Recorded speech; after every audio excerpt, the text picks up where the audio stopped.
What's up, guys? Welcome to the video. It's 11 weeks through the college football season, so I want to update you my top 10 college football teams at the moment. I have two honorable mentions, so it's pretty much my top 12 as well. Number 12, the Ole Miss Rebels. Ole Miss is coming off a pretty bad loss against Georgia, 52-17, but it is Georgia. Ole Miss is still a really good team to me. Jackson Dart, Quinshon Judkins, Trey Harris, they're all game changers. Lane Kiffin has been really good. He's got his signature win this year against LSU, and I think they're a top 12 team in the country. Number 11, and kind of an underrated team in my opinion, the Oregon State Beavers.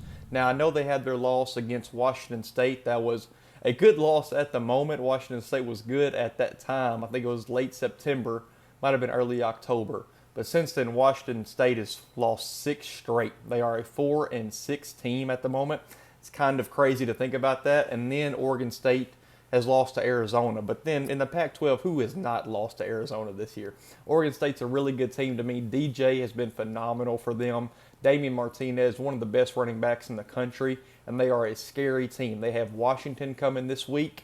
Then they have Oregon the next week. So they can shake some things up in the Pac-12 and have a potential to go to the Pac-12 championship. Number 10, the Missouri Tigers. Probably their best win of the season on Saturday, beating Tennessee 36-7, a game where they lost their past 2 matchups by an average of 40 points to Josh Heupel. So Eli Drinkwitz getting that monkey off his back, and man, what a performance by them. What a performance by Cody Schrader. Broke the SEC record. First player in SEC history to have 200 rushing yards and 100 receiving yards in the same game. Also had 2 touchdowns, had 40 touches total in that ball game. One of the best players in the SEC. Luther Burden didn't even have to do much. Brady Cook didn't have to do much. Missouri is a scary team. I know they had their 2 losses, Georgia and LSU, but those are some really good teams to lose to. Louisville coming in at my 9th spot. Their 1 loss is to Pittsburgh, at Pittsburgh. So a very, very bad loss for Louisville. And in my opinion, this is a top 15 to 20 team more than a top 9 to 10 team, because I just don't think they stack up when it comes to these other teams like Missouri, Oregon State, or Ole Miss. I would have them behind all 3 of those teams, but they only have 1 loss. They still have a small chance to go to the college football playoff. This team is not a top 10 team to me. I mean, they just beat Virginia by 7. I'm not too high on this Louisville team. They have an outstanding defense. They don't have a great quarterback, but they still do control their own destiny. Going to the ACC championship most likely against Florida State, and if they win that, who knows what happens. But they have a tough test against Miami this weekend, and we'll see what happens with that. My number 18, the Texas Longhorns. Starting off the season, Texas looked dominant with Quinn Ewers. Obviously, that huge win in Tuscaloosa against Alabama. Probably the best win of the season so far. Then they beat Kansas 40-14, just blew out a top 25 team. Really good win there, but since then they have not been great. Obviously, they lost to Oklahoma 34-30. Then they squandered a 21-point lead to Houston and survived that by 7 to a mediocre Houston team. They did blow out BYU 35-6, but then last week they blew a 27-7 lead to Kansas State. Kansas State forced overtime, and Texas survived in overtime in that game. They did get Quinn Ewers back against TCU this week. They were up 26-6 in that game and won 29-26 against a pretty mediocre to bad TCU team. So Texas has not looked good since that week 5 win against Kansas, but they still control their own destiny. They still only have 1 loss, and if they win the Big 12 championship, it's going to be tough for the committee to keep them out of the college football playoff. Number 7, Oregon. Oregon, since that Washington loss at Washington, they have looked like one of the most unstoppable teams in college football. They put up 63 points on Cal. They put up 38 points on Washington State and blew them out. They put up 35 points against Utah, a good Utah defense. They won 35-6, where College Game Day was that weekend. They also just dominated a good USC team, 36-27, but the scoreboard makes it look better than it actually was. It was 36-14 entering the 4th quarter. So this Oregon team looks unstoppable, and they have a chance to get their revenge on Washington. Coming in at number 6, my best 1-loss team in my opinion, the Alabama Crimson Tide. Starting off the season, they lost to Texas Jalen Milroe looked really, really bad. He got pulled when they went to South Florida, and the whole team looked bad against South Florida. But since then, man, you just cannot kill this team. They were down 7-6 at halftime against Ole Miss. They won that game. They were down 17-10 against A&M at halftime. They won that game. They were down 20-7 against Tennessee at halftime, and they won that game.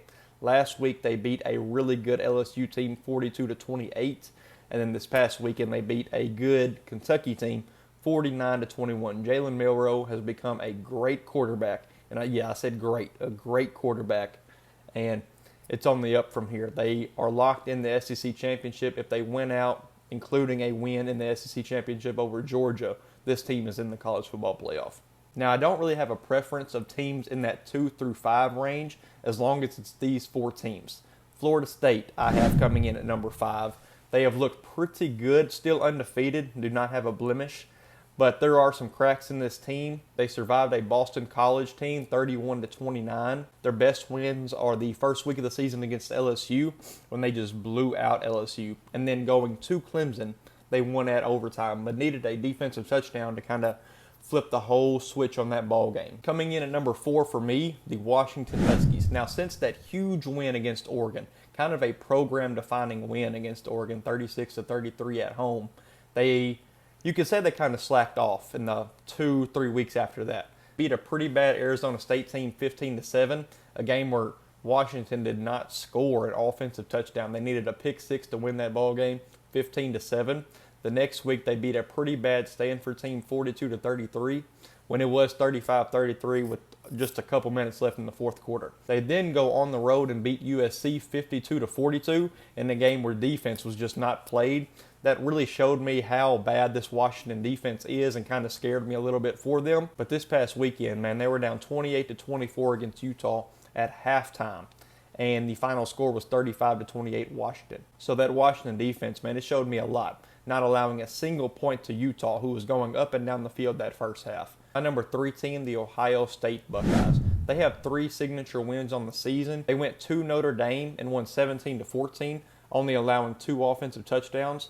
They then beat Penn State 20-12, only allowing 1 offensive touchdown in garbage time. Then they went to Wisconsin and won 24-10, only allowing 1 offensive touchdown. This defense is legit, man. This defense is legit. The offense has struggled at times this year, so that's why they're kind of my number 3 team at the moment. Marvin Harrison Jr. is one of the best players in college football. He's their star wide receiver. Kyle McCord has been a little shaky, but at times where he's needed to get some offense going, like Notre Dame, like that last-minute drive, he has done it. My number 2 team, the Michigan Wolverines. Michigan is going through a lot of things right now, but a lot of self-inflicted things. So I cannot feel bad for them, and nobody should feel bad for them. Jim Harbaugh is suspended. The sign-stealing stuff is crazy. Connor Stallions is one of the wildest stories in NCAA history. And Sharon Moore was unbearable the other day in that post-game speech after they beat Penn State. The crying, the cussing, he was just unwatchable almost. But Michigan, I can't blame the players for that. Michigan is undefeated. Their schedule is pretty bad, but they have dominated everybody on their schedule, including their first big test the other day against Penn State, where it never looked like Penn State had a chance in that ball game. And that leaves my number 1 team, the Georgia Bulldogs. Georgia shows up in big games, and they are getting hot and semi-healthy right when it matters. They showed up against Kentucky 51-13. They beat Florida 43-20. They beat a really good Missouri team 30-21. Then they also, just past weekend, beat a pretty good Ole Miss team 52-17. Brock Bowers is back. Don't know if he's 100% yet, but he played and scored a touchdown. Ladd McConkey just went down, but I think he's okay. I think it's day-to-day, week-to-week. They do have Tennessee at Tennessee this next weekend, so pretty good test, even though Tennessee's coming off probably their worst loss of the season. So we'll see, man. Kirby Smart. Carson Beck has been phenomenal. It's shocked me how good Carson Beck has been. And they are my number 1 team in the nation, and I do believe they are going to win it back to back to back. So that is my top 10 college football teams and 2 honorable mentions after 11 weeks of college football. It's sad that there's only 2 more weeks of the regular season, but then we got conference championships, Heisman, coaching moves, the playoffs, so still exciting times.